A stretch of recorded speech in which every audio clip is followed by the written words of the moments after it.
Garçom é humilhado por noiva de empresário, mas ele guardava um segredo, que deixa ela arrependida. O brilho dos cristais e o murmúrio aveludado das conversas eram a atmosfera constante do Alencars, um templo da alta gastronomia onde a elite da cidade se reunia para ver e ser vista, e, claro, para saborear as criações do chefe renomado. Por entre as mesas cobertas com linho egípcio, movia-se Mateus Alencar, 24 anos, com a agilidade discreta de um garçom experiente, embora seus ombros ainda carregassem uma certa tensão juvenil e seus olhos, de um azul profundo e observador, captassem mais do que apenas pedidos de vinhos caros ou pratos exóticos. Ninguém ali, exceto seu pai, Alberto Alencar, o imponente dono do império gastronômico, e o gerente-geral, seu Valadares, um homem de cabelos grisalhos e lealdade inabalável, sabia que o rapaz que servia água com uma leve hesitação, ou que por vezes anotava o pedido com uma concentração quase estudantil, era o único herdeiro de tudo aquilo. A ideia fora de Alberto, um homem que construíra seu nome com suor e farinha, e que acreditava piamente que liderança se aprendia com as mãos na massa, não apenas com diplomas de administração pendurados na parede.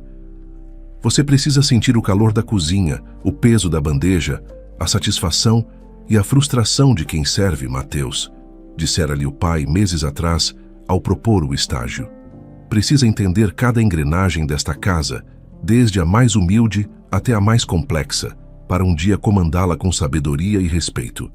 E principalmente para valorizar as pessoas que fazem o Alencars ser o que é. Mateus aceitara o desafio com uma mistura de apreensão e entusiasmo. Não era fácil. A rotina era exaustiva, os clientes por vezes impacientes ou arrogantes, e alguns colegas de trabalho, alheios à sua verdadeira identidade, olhavam-no com a desconfiança reservada aos novatos que pareciam um pouco deslocados demais para a função. Havia Jonas, o garçom mais antigo, cujas piadas veladas sobre a lentidão de Mateus escondiam uma ponta de inveja pela atenção que seu Valadares dispensava ao rapaz. Mas havia também Dona Cida, da Copa, com seu sorriso maternal e um cafezinho coado na hora que lhe aquecia a alma nos momentos de cansaço. Naquela noite de sábado, o Alencars fervilhava. Todas as mesas estavam ocupadas. Mateus movia-se com eficiência, a bandeja equilibrada, o bloco de pedidos em mãos. Seu Valadares o observava de longe, um leve sorriso de aprovação nos lábios. O rapaz estava aprendendo rápido, a humildade e a vontade de acertar superando a falta de prática. Foi então que a porta principal se abriu para dar passagem a um casal que exalava poder e um certo tipo de ostentação calculada. Ele, Gustavo Bittencourt, um empresário do setor imobiliário, cuja fortuna recente era tão comentada quanto seus modos abruptos. Ela, Letícia Vasconcelos, sua noiva, uma mulher escultural, adornada com joias que competiam com o brilho dos lustres, e um olhar que parecia classificar tudo e todos ao seu redor numa escala de importância que começava e terminava nela mesma. Mesa para dois, Gustavo Bittencourt, anunciou ele ao maître, sem sequer olhá-lo nos olhos. A melhor, é claro. Foram conduzidos à mesa mais cobiçada do salão, com vista panorâmica para o jardim iluminado, e coube a Mateus atendê-los. Um arrepio percorreu a espinha do rapaz. Havia algo na postura de Letícia que o deixava desconfortável, uma impaciência contida, um desdém latente. A primeira interação já foi tensa. Água mineral com gás, bem gelada, e 2 rodelas finas de limão siciliano, sem sementes. E não demore, ordenou Letícia, sem sequer erguer os olhos do celular, enquanto Mateus se aproximava para oferecer o couvert. Mateus anotou a voz calma. Sim, senhora. E para o cavalheiro? Gustavo, entretido numa ligação que considerava mais importante, apenas acenou com a mão, dispensando-o. Enquanto Mateus se afastava para buscar o pedido, ouviu o comentário de Letícia para Gustavo, alto o suficiente para que ele e as mesas vizinhas escutassem. Que lentidão esse garçom. Parece que está fazendo um favor. Será que não treinam essa gente direito neste lugar? Pelo preço que cobram, o serviço deveria ser impecável. Gustavo riu, desligando o telefone. Calma, meu amor. São apenas serviçais. Não espere muito. O importante é a comida e o status de estarmos aqui. Mateus engoliu em seco, sentindo o rosto esquentar. Voltou com a água, servindo-a com o máximo cuidado. Mesmo assim, uma minúscula gota resvalou da jarra para a toalha imaculada. Um deslize imperceptível para a maioria, mas não para Letícia. Seus olhos de águia cravaram-se na pequena mancha úmida. Mas você é cego ou apenas incompetente? Sibilou ela, a voz subindo uma oitava. Acabou de manchar a toalha. Isso é linho puro, sabia? Ou gente como você nem sabe o que é isso? Mateus empalideceu. Mil perdões, senhora. Foi um acidente. Providenciarei a troca da toalha imediatamente. Ah, claro que vai. E espero que seja mais rápido do que foi para trazer uma simples água. Francamente, Gustavo, este lugar já teve dias melhores. Contratando qualquer um. A humilhação pública fez com que vários olhares se voltassem para a mesa. Mateus sentia o peso da curiosidade e do julgamento alheio. Seu Valadares aproximou-se discretamente. Algum problema, senhora Vasconcelos? Problema? Este seu funcionário é o problema? Desajeitado, lento e insolente, atacou Letícia, gesticulando com indignação. Peço desculpas em nome da casa, senhora. Mateus é um funcionário novo, mas dedicado. Tenho certeza de que fará o possível para atendê-la bem. Letícia soltou uma risada ferina. Dedicado. Parece mais um coitado que não serve para nada melhor na vida. Olhe para ele. Essas mãos. Essa postura. Não tem o menor jeito para um restaurante deste nível. Deveria estar lavando pratos e olhe lá. Cada palavra era uma bofetada na face de Mateus. Ele permaneceu em silêncio, a mandíbula tensa, o olhar fixo num ponto qualquer para não encontrar os olhos cruéis da mulher. Gustavo parecia se divertir com a cena, achando graça na personalidade forte da noiva. A noite prosseguiu nesse tom. Cada pedido de Letícia era uma oportunidade para uma nova crítica, uma nova humilhação. Reclamou do ponto da carne, da temperatura do vinho, da demora entre os pratos, embora Mateus e a cozinha estivessem se desdobrando para cumprir os prazos. A gota d'água, no entanto, veio com a sobremesa. Letícia pedira um soufflé de chocolate, que, por natureza, precisava ser consumido rapidamente. Ela, no entanto, distraiu-se com uma longa chamada no celular, gesticulando e rindo alto, alheia ao prato que esfriava à sua frente.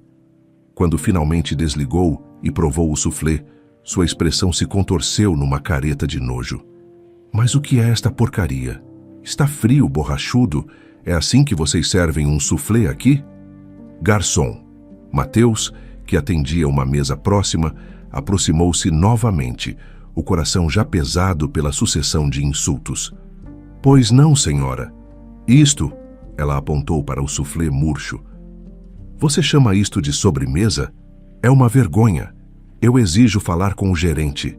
E quero que este projeto de garçom seja demitido.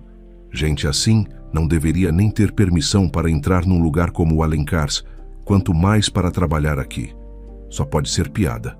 Aposto que nem terminou o primário. A voz dela era estridente, carregada de um desprezo que fez o próprio Gustavo se sentir um pouco desconfortável pela primeira vez. O silêncio no restaurante era quase total, apenas quebrado pelos soluços mal contidos de Letícia, que agora encenava um ultraje. Outros clientes observavam, alguns com pena de Mateus, outros com reprovação pela atitude da mulher. Jonas, o garçom mais velho, observava de longe com um sorriso maldoso, satisfeito por ver o novato protegido em maus lençóis. Dona Cida, que passava com uma bandeja da copa, lançou um olhar de pura compaixão a Mateus. Seu Valadares já se encaminhava para a mesa, o rosto uma máscara de profissionalismo tenso, quando uma voz calma, porém firme e carregada de uma autoridade inquestionável, soou atrás dele. Creio que eu posso resolver este assunto, Valadares. Todos os olhares se voltaram para a figura imponente de Alberto Alencar, que surgira como que do nada, vindo de seu escritório particular nos fundos do restaurante. Seu terno era impecável, seus cabelos prateados penteados para trás e seus olhos de um azul idêntico aos de Mateus faiscavam com uma intensidade fria que fez Letícia engolir em seco. "Seu Alencar", exclamou Gustavo, levantando-se rapidamente, a postura subitamente subserviente. "Que honra inesperada. Estávamos apenas comentando sobre um pequeno contratempo com o serviço." Alberto Alencar ignorou Gustavo por um momento, seus olhos fixos em Letícia, que tentava recompor a pose de vítima ofendida. "Contratempo, Sr. Bittencourt? Pelo que pude ouvir do meu escritório, pareceu-me mais um espetáculo de arrogância e falta de educação." Sua voz era baixa, mas cortante. Ele se virou para Letícia. "A senhora estava reclamando do atendimento e da qualificação de um de nossos funcionários, não é mesmo? Exigindo sua demissão, se não me engano." Letícia, sentindo o perigo, tentou modular a voz para um tom mais suave, quase choroso. "Sim, seu Alencar, fui terrivelmente maltratada. Este garçom, ele arruinou nosso jantar. É um incompetente, não tem o menor preparo." Alberto Alencar ergueu uma das mãos, silenciando-a. "Preparo, senhora? Permita-me discordar. O rapaz que a serviu esta noite e que suportou suas ofensas com uma dignidade que a senhora claramente desconhece, tem mais preparo e caráter do que muitos que frequentam esta casa, ostentando fortunas de origem duvidosa." Ele fez uma pausa, deixando as palavras pairarem no ar tenso. Então, colocou uma mão no ombro de Mateus, que permanecera em silêncio, pálido, mas de cabeça erguida. "Este garçom incompetente", como a senhora o rotulou com tanto desprezo, este jovem que, segundo sua avaliação, nem terminou o primário e não serve para nada melhor na vida, chama-se Mateus Alencar. Meu filho. E o futuro diretor-geral de todo o grupo Alencar. O silêncio que se seguiu foi tão absoluto que se poderia ouvir a queda de um alfinete.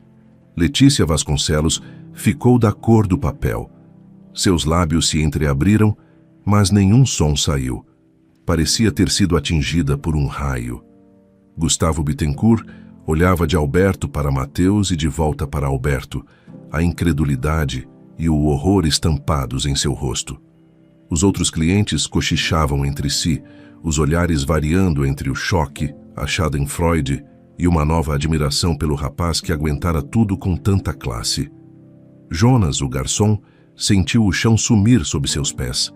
Dona Cida sorria discretamente, uma lágrima de orgulho teimando em rolar. Alberto Alencar continuou, a voz agora carregada de uma decepção fria, dirigida principalmente a Letícia, mas com um olhar que também repreendia a passividade de Gustavo. "Mateus está trabalhando aqui, como garçom, por minha expressa determinação. Para aprender desde a base o valor do trabalho honesto, o respeito por cada função e, principalmente, para entender que a verdadeira nobreza não está no sobrenome ou na conta bancária, mas no caráter e na forma como tratamos o próximo. Algo que, infelizmente, parece ser um conceito estranho para a senhora." Ele olhou para Mateus e seu olhar severo se abrandou com um toque de orgulho paterno. "E devo dizer, meu filho, que você passou neste teste com louvor.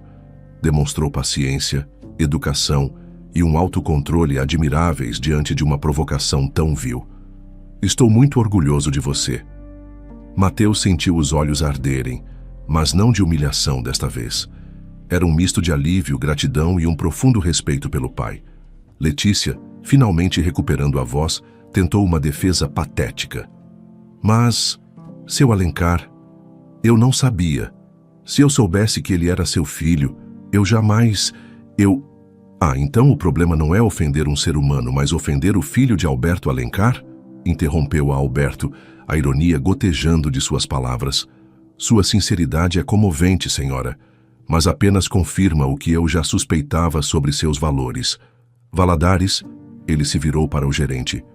"Por favor, traga a conta da mesa do Sr. Bittencourt e pode dispensar os serviços do Mateus por esta noite. Ele merece um descanso. E a partir de amanhã começará a acompanhar o senhor em suas funções administrativas. Creio que o aprendizado no salão, por ora, atingiu um clímax instrutivo." A humilhação de Letícia era palpável. O rosto, antes arrogante, estava coberto de manchas vermelhas de vergonha. Gustavo, lívido, mal conseguia encarar Alberto ou Mateus. Ele sabia que aquele incidente teria repercussões, não apenas sociais, mas possivelmente em seus negócios, dada a influência de Alberto Alencar na cidade. Quando a conta chegou, Gustavo pagou apressadamente, sem ousar contestar nada. Levantou-se, puxando Letícia pelo braço com uma força desnecessária. Vamos embora daqui, Letícia, agora. Ela o seguiu, cabisbaixa, sob os olhares impiedosos dos outros clientes. Antes de sair, Gustavo parou por um instante e dirigiu-se a Alberto, a voz tensa. Seu Alencar, eu lamento profundamente o comportamento da Letícia. Foi inadmissível. Peço desculpas a você e especialmente ao seu filho. Alberto apenas assentiu, o olhar gélido. Não havia simpatia ali. Quando o casal finalmente desapareceu pela porta, um burburinho tomou conta do restaurante. Alberto pediu calma e desculpou-se com os demais clientes pelo incidente desagradável, garantindo que o Alencars continuaria primando pela excelência e, mais importante, pelo respeito. Muitos aplaudiram. Nos bastidores a notícia se espalhara como fogo. Os funcionários que antes olhavam Mateus com desdém ou indiferença, agora o cercavam com um misto de curiosidade, admiração e um certo temor reverencial. Jonas aproximou-se cabisbaixo. Mateus, ou melhor, seu Mateus, me desculpe por qualquer brincadeira. Eu não sabia. Mateus, sentindo um misto de cansaço e uma nova autoridade que lhe era estranha, apenas respondeu. Está tudo bem, Jonas. Mas espero que isso sirva de lição para todos nós. Respeito não se mede pelo cargo que a pessoa ocupa. Dona Cida o abraçou com carinho. Eu sempre soube que você era um menino de ouro, meu filho. Seu pai fez muito bem em te ensinar o valor das coisas dessa forma. Na semana seguinte, Mateus Alencar já não usava o uniforme de garçom. Começou a acompanhar seu Valadares em todas as reuniões, a analisar relatórios, a entender a complexa logística daquele império gastronômico. Seu olhar atento, antes focado em anotar pedidos, agora se voltava para planilhas de custos, estratégias de marketing e, principalmente, para as condições de trabalho de sua equipe. Uma de suas primeiras iniciativas, com o total apoio do pai, foi implementar um novo programa de treinamento focado não apenas na técnica de serviço, mas na valorização pessoal e profissional de cada funcionário. Criou canais de comunicação mais abertos, onde todos podiam expressar suas opiniões e preocupações sem medo de represálias. Estabeleceu uma política de tolerância zero para qualquer tipo de assédio ou desrespeito, tanto interno quanto por parte de clientes. No Alencars, declarou ele numa reunião geral com toda a equipe, cada pessoa é fundamental. Da copeira ao chefe executivo, do manobrista ao sommelier, e todos merecem ser tratados com a máxima dignidade. Clientes que não entenderem essa filosofia não são bem-vindos aqui, não importa o quão abastados sejam. A história do herdeiro disfarçado e da noiva arrogante tornou-se uma lenda urbana na cidade. Letícia Vasconcelos, diziam os boatos, teve seu noivado desfeito por Gustavo, que, envergonhado e temendo as consequências sociais e comerciais do escândalo, decidiu que a imagem dela era um passivo grande demais. Ela desapareceu dos círculos sociais, sua arrogância, finalmente, encontrando um preço amargo. Gustavo Bittencourt, por sua vez, tentou se reaproximar de Alberto Alencar, enviando presentes caros e pedidos de desculpas formais. Mas o velho empresário, embora polido, manteve uma distância fria. A confiança, uma vez quebrada de forma tão espetacular, dificilmente seria restaurada. Mateus, com o tempo, tornou-se um líder respeitado e admirado. Sua experiência na linha de frente deu-lhe uma perspectiva única, uma empatia que muitos herdeiros jamais conheceriam. Ele não era apenas o filho do dono.